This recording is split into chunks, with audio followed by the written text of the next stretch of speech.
Olá pessoal, eu sou a professora Ana Paula e vou estar mostrando para vocês nesse vídeo de hoje como delimitar automaticamente uma bacia hidrográfica a partir de um modelo digital de superfície. Para isso nós vamos utilizar o SIG QGIS 3.10. Bem, só retomando o conceito de bacia hidrográfica, nós temos que nada mais é do que uma área, uma porção do terreno, de captação natural da água da chuva, né? E essa água vindo por escoamento superficial. Então essa água ela escoa para um determinado corpo d'água ou para um determinado contribuinte desse corpo d'água. Então aqui ao lado direito nós temos uma esquematização de um corpo d'água principal, né? E seus afluentes. Então toda a água da chuva nessa região ela é escoada para esses afluentes que por conseguinte desagam nesse corpo d'água principal, tá? Tendo aqui embaixo a foz da bacia, a foz aqui desse rio. Bem, então o que delimita os limites de uma bacia nada mais é do que a altitude do relevo. Então essa linha que representa o limite da bacia, ela corresponde no terreno a uma linha de maior valor de altitude comparado aos seus vizinhos, tá? Então à minha direita aqui eu tenho uma bacia, aqui à esquerda eu tenho outra bacia, tá? Esse corpo d'água principal, esse rio principal, ele recebe contribuição dos seus afluentes e esses afluentes, por sua vez, têm os seus contribuintes. Então eu posso pensar que eu tenho várias bacias hidrográficas dentro de uma bacia, ou subbacias que a gente chama, microbacias, porque para cada afluente aqui eu posso pensar uma região drenada por esse curso d'água, ok? Então, pessoal, no QGIS ou em qualquer software de SIG, o processo para você extrair o limite de uma bacia hidrográfica, ele depende de um dado de entrada que seja um modelo digital de superfície, porque na realidade cada pixel dessa imagem, ela representa um valor de altitude. Então eu consigo saber, a partir de geoprocessamento, por onde passa essa linha que divide a superfície, sendo considerada essa linha a linha de maior valor em altitude, tá? Então eu tenho aqui uma bacia e aqui eu tenho outra bacia consecutivamente, ok? Para exemplificar isso para vocês, no QGIS o que nós vamos precisar é apenas carregar o modelo digital de superfície, tá? Então eu tenho aqui um modelo, um recorte, né, de uma determinada área geográfica e eu quero aplicar esses processos para, por exemplo, delimitar uma bacia que fique dentro dessa área, tá? Então, a primeira coisa que nós precisamos definir é tornar esse modelo hidrologicamente consistente, né? O que seria isso? É aplicar um algoritmo que vai analisar todos os pixels e vai comparar a altitude de cada pixel com um conjunto de pixels vizinhos para verificar se esse pixel tem um valor de altitude muito distoante dos seus vizinhos. Isso pode, por exemplo, acontecer no processo de amostragem do dado, tá? Então, o algoritmo de preenchimento, ele vai primeiro varrer toda essa imagem e todos os pixels que ele detectar com um valor muito discrepante dos seus vizinhos, ele vai substituir esse valor de altitude pela média dos pixels vizinhos. Há algoritmos que usam a média dos 4 pixels vizinhos, há algoritmos que usam a média de 8 pixels, tá? Então aí depende um pouquinho, mas o princípio é o mesmo. Então, para a gente tornar esse modelo consistente, nós vamos lá na caixa de ferramentas processar, no menu processar, caixa de ferramentas, e nós vamos digitar aqui em buscar fio, tá? Como eu comentei, nós vamos estar usando a biblioteca Saga, que é uma biblioteca que já vem instalada com o QGIS, tá? Então aqui nós temos 3 opções, tá? Nesse exercício eu vou estar usando o método de Wang e Liu, ok? Eles fazem a mesma coisa, mas são fórmulas que têm algumas variações. Então nesse aqui nós vamos estar trabalhando com esse, tá? Aqui eu tenho que dizer qual é o modelo que eu quero verificar, né? Que eu quero preencher, se necessário. Um nome para esse arquivo de saída. Então eu vou apontar lá para a minha pasta, eu vou chamar ele de MDS Field. E aí, pessoal, o que é importante é sempre desmarcar essas opções aqui, ó, abrir arquivo de saída após executar o algoritmo, tá? Deixe sempre desmarcado em qualquer operação que você fizer no QGIS. Nós não vamos precisar desses outros produtos por enquanto e vamos executar. Lembrando que quanto maior a sua área de estudo, mais tempo vai demorar o processo, ok?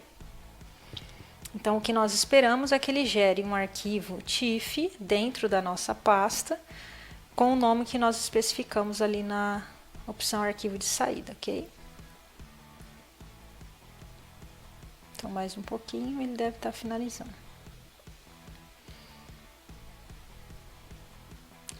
É interessante também lembrar que caso venha dar algum erro no algoritmo, ele vai aparecer uma mensagem em vermelho, tá? Então, como aqui não apareceu, é porque correu tudo bem. Lembre-se sempre de atualizar a pasta. De repente você faz o processo e não encontra, mas é porque ele não atualizou. Então, aqui está o arquivo gerado. Quando nós carregamos, visualmente parece que é a mesma coisa. Mas se nós olharmos a variação aqui da altitude, nós vemos que tem umas diferenças. Então, para nós, esse é um modelo hidrologicamente consistente, tá? Então, sendo que esse modelo aqui a gente pode até remover. A gente só vai usar a partir de agora esse modelo. Feito isso, o passo seguinte é nós pedirmos para que o SIG extraia a rede de drenagem. Então, lembrando que quanto mais escuro na minha imagem, mais baixo a altitude, sendo que quanto mais claro, mais alto, eu consigo então interpretar que essas regiões aqui bem escuras na imagem nada mais são do que locais geográficos por onde se passa a hidrografia, porque os rios são as áreas mais baixas no terreno, certo? Então, para extrair a hidrografia, nós vamos procurar aqui no menu, aqui no buscar, na caixa de ferramentas, por channels, tá? Então, quando você vai digitando, ele já vai trazendo. Nós vamos usar essa opção, ó, Channel Network and Drainage Basins, tá? Ou basins. Então, 2 cliques, aqui nós temos o modelo tem que ser o preenchido, ok? Não esqueçam disso. Aqui tem uma série de coisas que ele extrai, tá? Nós só vamos procurar a opção Channels aqui embaixo. Então, salvarem no arquivo. Nós vamos colocar drenagem. E uma coisa interessante é a gente salvar as junções. Eu já mostro para vocês o que é isso aqui, tá? Então, vou colocar junções. Nada mais é do que os locais em que os rios se cruzam ou se encontram, assim como os locais das nascentes. Então, eu posso depois trabalhar nesse arquivo junções para extrair dele só as nascentes, tá? Lembre-se, de novo, de sempre desmarcar todas essas opções, abrir arquivo. Executa.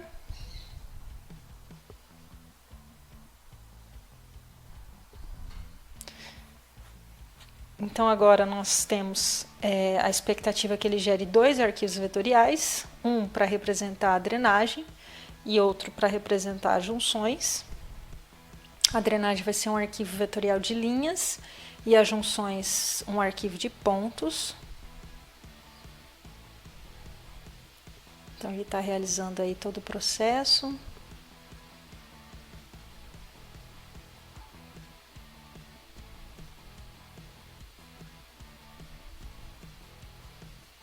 Mais alguns segundos.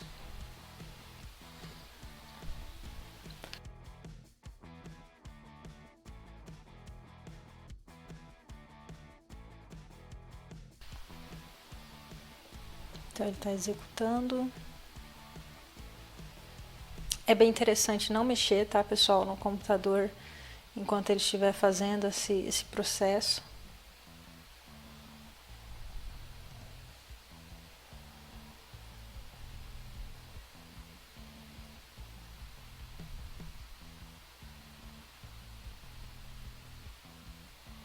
E como eu comentei com vocês, quanto maior a sua área geográfica, mais ele tende a demorar a concluir, ok? Reparem que ele já criou o arquivo junções aqui à minha esquerda, ó. E se eu der um atualizar, a gente também vai encontrar ali o arquivo de drenagem.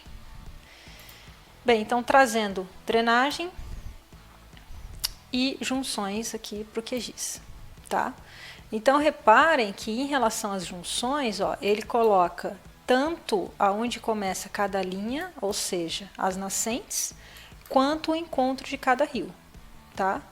Então, se nós olharmos a tabela de atributos, nós vamos ver que ele detectou que ele colocou 314 pontos, e nessa coluna type há 3 categorias: outlet, que significa a fonte, a foz, perdão, dos rios, spring, que significa as nascentes, e junction, que seria a junção, o encontro dos rios, tá? Então eu posso aplicar um filtro aqui nessa tabela e pedir para que ele selecione para mim, que ele me mostre somente onde estão as nascentes, tá? E aí aqui ele me retornou, ó, 157 feições. De 314 pontos, 157 correspondem às nascentes, tá? Então eu posso pedir para que ele salve essas feições para mim, tá? Somente as feições selecionadas, então somente se eu não marcar essa opção, ele vai me salvar os 300 e pouco. Se eu deixar marcado, ele vai me salvar somente aquelas que ele selecionou no filtro, tá? Dá um nome para esse arquivo, vou chamar ele de nascentes. Removo aqui essa opção adicionar arquivo no mapa. Ele vai me dar uma informação positiva, dizendo que ele gerou. E eu posso carregar aqui o arquivo de nascentes, tá? Então, nós temos aqui esses pontinhos aqui em roxo são as nascentes e as junções são todos os demais que sobram, ok?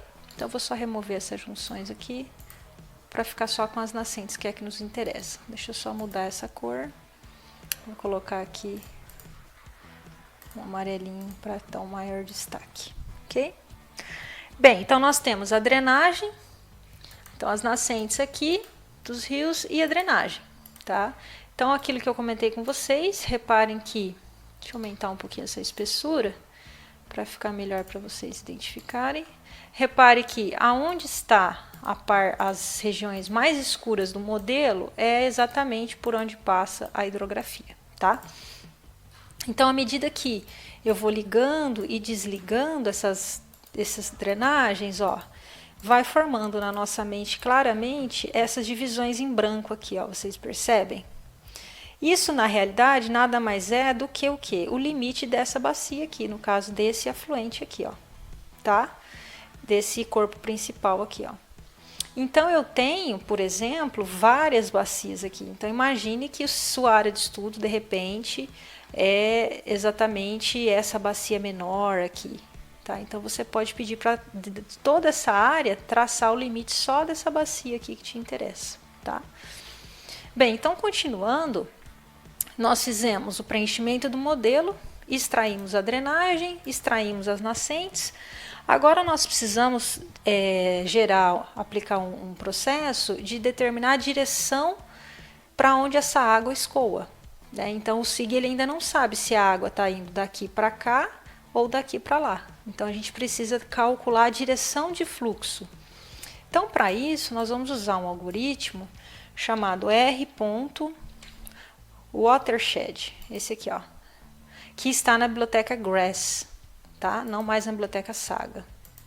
Então, eu dou 2 cliques aqui, ele vai me abrir, tem uma série de parâmetros aqui, mas a gente vai colocar apenas 2 ou 3. Então, nós vamos usar o MDE preenchido, nós vamos, descendo um pouco mais aqui, pedir para ele traçar uma bacia com pelo menos 1 pixel de tamanho, tá? Então, você precisa dar o tamanho mínimo aqui para ele. Descendo um pouco mais, aqui no tamanho da célula, nós vamos colocar 30, porque é exatamente a resolução do nosso modelo, tá? Então, eu venho aqui em propriedades, aqui em informação, eu tenho o tamanho do pixel, ó, então 30 metros aproximadamente. E outro dado bastante importante é que esse seu MDS esteja em um sistema de projeção. Então, no caso aqui, ele é um MDS que veio do Serviço Geológico Americano, que eu baixei no site deles, que é da missão SRTM. Ele vem em WGS 84, então eu fiz a conversão para Sirgas e projetei no sistema UTM, e trata-se de uma região geográfica no estado de São Paulo, precisamente no município de Presidente Prudente, então, que está situado na zona 22 Sul, tá? Então, é bem importante você ter um modelo projetado para fazer essas análises, ok? Bem, continuando aqui, o que nós vamos precisar calcular é a direção da drenagem. Então, essa opção aqui que eu vou pedir para ele salvar no arquivo, tá? Então, direção, underline, drenagem. Não coloquem acento, nenhum tipo de caractere especial, ok? E aí, pessoal, para todas as opções, eu vou desmarcar essas caixinhas, até para ser mais rápido o processo, tá? Senão ele vai ficar gerando arquivos temporários. E o único dado que eu quero que ele calcule para mim nesse momento é a direção de escoamento da água, tá? Então, eu vou dar um executar. Ele vai me gerar uma imagem. Essas linhas em vermelho não são erros, são simplesmente que eu pedi para ele não calcular aqueles demais, não executar aqueles demais algoritmos. O importante é aparecer essa mensagem aqui, ó, finalizado, tá? Então, aqui na minha pasta, eu tenho direção da drenagem, ó. Carrego esse arquivo. Percebam que ele é um arquivo que te dá um aspecto de rugosidade, é justamente mostrando para onde a água vai escoar, tá? Então, a direção do fluxo. E agora, nós precisamos, esse é um arquivo importante para o próximo passo, que é justamente nós dizermos para o SIG qual bacia nós queremos delimitar. Então, voltando aqui no nosso MDE preenchido, é o momento de você definir a sua área de estudo, tá? Então, veja bem, você pode usar uma carta já referenciada do IBGE e então ver o MDE junto com a carta topográfica para saber o nome dos rios, tá? De repente você quer saber, olha, qual é o nome desse rio? Então, lá no IBGE tem, na escala 1 para 50 mil, né, ele tem o nome dos rios, então dá para você saber, olha, esse é o rio São José, por exemplo. Então, você vai traçar a bacia hidrográfica do rio São José, tá? Então, vamos supor, já que eu estou mexendo com esse aqui, vamos supor que a nossa área de estudo, né, essa é uma área urbana aqui no município de Presidente Prudente, seja exatamente essa região da cidade, tá? Então, nós vamos aqui, ó, reparem que tem essa linha branca, né, que os nossos olhos vai vendo, que é exatamente o limite, né, aquela linha de maior valor em altitude que vai separar essas regiões geográficas. Então, eu vou precisar agora trabalhar com um algoritmo chamado Water Outlet, tá? Esse que está bem aqui, ó, em cima do Watershed. Então, 2 cliques. Aqui, pessoal, eu vou precisar dizer qual é o arquivo que me contém a informação do fluxo da água, então é direção drenagem, e vou precisar informar ao SIG qual é o ponto de exutório, ou seja, qual é a foz, né? A partir da onde eu quero que ele trace a bacia. Então, isso é um processo bastante importante, porque aqui nós precisamos fazer o seguinte, eu quero esse é o meu rio principal, então eu quero essa bacia aqui, tá? Então, a foz, ela vai estar mais ou menos por aqui, porque eu sei que se a nascente está aqui, a água sempre vai a partir da nascente, né? Então, eu tenho aqui que indicar a foz. Então, aqui é onde esse rio encontra esse. Então, como é um modelo de 30 metros de resolução, não posso também esperar, tá? Aqui colocar um ponto muito próximo, porque eu vou ter um erro ali de deslocamento. Então, eu sempre recomendo um pouquinho mais já para entrando no rio, tá? Então, agora nós precisamos definir a foz do nosso rio, ou seja, a partir de que ponto nós queremos que ele trace a bacia, tá? Então, nós vamos lá no menu complementos, gerenciar e instalar complementos e vamos digitar aqui nessa caixa de busca coordenada. Então, ele vai abrir essa opção captura de coordenadas. No meu caso já está instalado, né? Então não preciso fazer nada. No caso de vocês, clique em instalar complemento. No menu vetor, você vai abrir essa opção captura de coordenadas, tá? E aí você vai clicar essa caixinha aqui, ó, no lado esquerdo. Você vai clicar em iniciar captura e vai então dar zoom exatamente, bastante precisão para marcar o ponto que você quer, que você define como foz a sua bacia, tá? Então essa coordenada aqui, ela vai ficar, você vai copiar essa coordenada, tá? Copiar. E no algoritmo Water Outlet, você vai indicar a direção da drenagem como o arquivo de entrada, né, o raster. Na coordenada do exutório, você vai colar aquela coordenada que você copiou aqui, tá? Aqui em captura de coordenada. O tamanho da célula nós vamos deixar como o tamanho do MDE, que é 30 metros. E vamos aqui dar um nome para esse arquivo de saída, vamos chamar de bacia, tá? Desmarca a opção abrir arquivo e executa. Com isso, nós vamos na nossa pasta e vamos trazer o arquivo que ele gerou. Então, nós temos ali, vou dando -1, ele traçou a bacia a partir daquele ponto que nós demos para ele como foz, tá? Então, só colocando aqui a drenagem por cima, ó, você percebe que você tem a bacia correspondente a essa região geográfica, tá? Repare que é exatamente, dá -1 para a gente enxergar melhor. Repare que é exatamente aquela região em branco que eu comentei com vocês que ela deveria passar mais ou menos por aqui, ó. Ok, pessoal? Então, com isso a gente tem a bacia gerada, tá? Então, você pode fazer uma série de ações com esses dados. Por exemplo, você quer calcular a área dessa bacia, o perímetro dessa bacia, inserir um nome para ela, tá? Então, para isso, uma operação interessante é converter esse dado raster para vetor. Então, aqui no menu raster, você vem converter raster para vetor, tá? Então, eu vou dizer que eu quero que ele converta ao meu arquivo bacia para um arquivo chamado bacia. Só que agora nós sabemos que esse arquivo será um arquivo vetorial, tá? Então, desmarca aqui abrir arquivo de saída e executa. É bem rápido o processo. Nós temos aqui agora o mesmo dado, mas agora em vetor. Isso nos permite, por exemplo, a consultar a tabela de atributos, tá? Então, aqui nós temos, alternar para modo de tabela, nós temos um único elemento, justamente porque nós só temos uma bacia nesse layer, tá? Que é exatamente essa. Então, eu posso aqui pedir para ele calcular a área dessa bacia, por exemplo. Então, aqui na calculadora de campo, eu vou lá e dou um nome para esse campo, então seria área, underline km2, que seria em quilômetros quadrados. Preciso definir um tipo de dado que vai ser guardado nesse campo, nesse caso um dado numérico e do tipo real.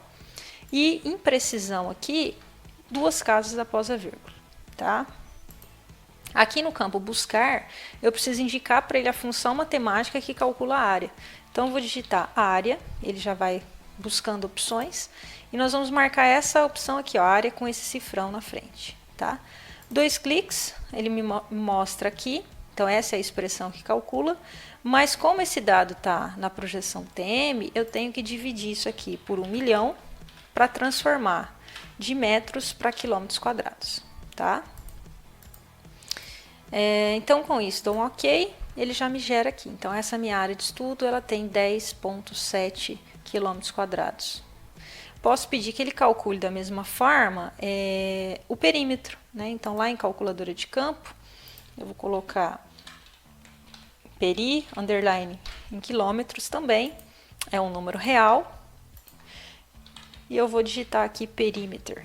Ele vai achar a função. E nesse caso eu vou dividir por 1000 para transformar metro para quilômetro.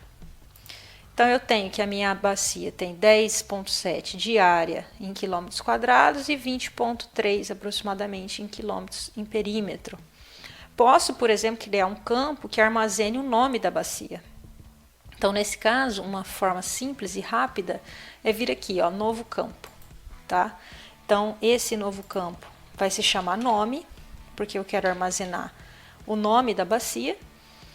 O tipo não é mais um número, e sim um texto, então eu vou escolher string, e eu vou armazenar um nome com até 100 letras, por exemplo. Aqui ele está null, porque ele está vazio, eu posso, por exemplo, escrever bacia hidrográfica do Rio Timburi, por exemplo, tá? Você de repente viu lá na carta do IBGE e que esse rio é o Rio Timburi, então essa aqui seria a bacia hidrográfica do Rio Timburi. Feito isso, você salva as suas alterações, não esqueça de clicar aqui no disquetinho e tira a sua tabela de modo de edição, tá?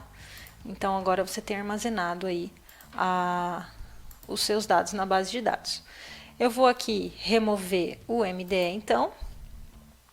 Eu tenho aqui a minha bacia, poderia melhorar aqui a representação cartográfica dela, né? Então, poderemos, por exemplo, pense que você de repente queira deixá-la em vermelho, aí você pode alterar o tipo de linha. Olha, eu não quero linha simples, ou quero linha simples, mas não, eu quero uma linha tracejada, tá? Então, você aplica, então, muda aqui. Eu posso, por exemplo, em rótulos, né, como vocês já sabem, em rótulos simples, eu posso selecionar justamente o nome, o campo nome, para que ele armazene o nome da bacia, porque ele me mostre aqui, né, ó. De repente, esse está um pouquinho, eu quero colocar outra cor, eu quero colocar em negrito, tá? Você pode alterar, olha, não ficou legal negrito, quero aumentar um pouquinho o tamanho da letra, tá?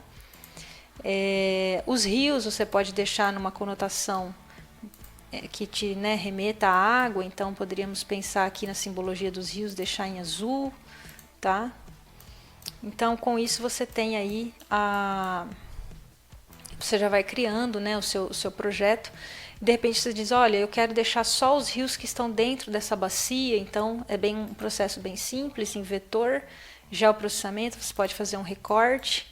Então você quer cortar o layer de drenagem, pensando que você só quer que mostre a drenagem dentro da bacia. Então você coloca como camada de sobreposição a bacia e salva esse arquivo, né? Por exemplo, Rio Bacia Hidrográfica Timburi, né? Que é o nome do rio que a gente hipotetizou ali. Desmarca abrir arquivo, executa. Então nós podemos na pasta trazer os rios, né? Essa drenagem então já não nos interessa, só que observa que mudou desligar as nascentes aqui, né? A mesma coisa, poderia fazer um recorte das nascentes. Eu tenho aqui então, só para mudar a cor, né? Tenho aqui os rios. As nascentes poderia fazer o mesmo processo, né? Geoprocessamento, recortar. Então eu tenho aqui as nascentes, só quero as nascentes que caiam dentro do layer bacias, e aí posso chamar isso de nascentes underline BH de bacias hidrográficas, tá? Desmarca a opção abrir arquivo, executa, é bem rápido o processo. Então eu tenho aqui só essas nascentes, as demais eu posso remover. Então com isso poderia, por exemplo, fazer um mapa de localização geográfica da minha área de estudo, de repente a minha área é essa bacia, tá? Tem essas informações sobre a bacia como área, como perímetro, posso fazer cálculos de perda de APP, quanto da minha APP está degradada, enfim, é uma fonte de dados para diversos tipos de estudos, ok, pessoal? Então, com isso vocês aprenderam a usar o QGIS 3.10 para extrair o limite automaticamente de uma bacia hidrográfica, usando a biblioteca Saga e algumas ferramentas do GRASS. Até mais!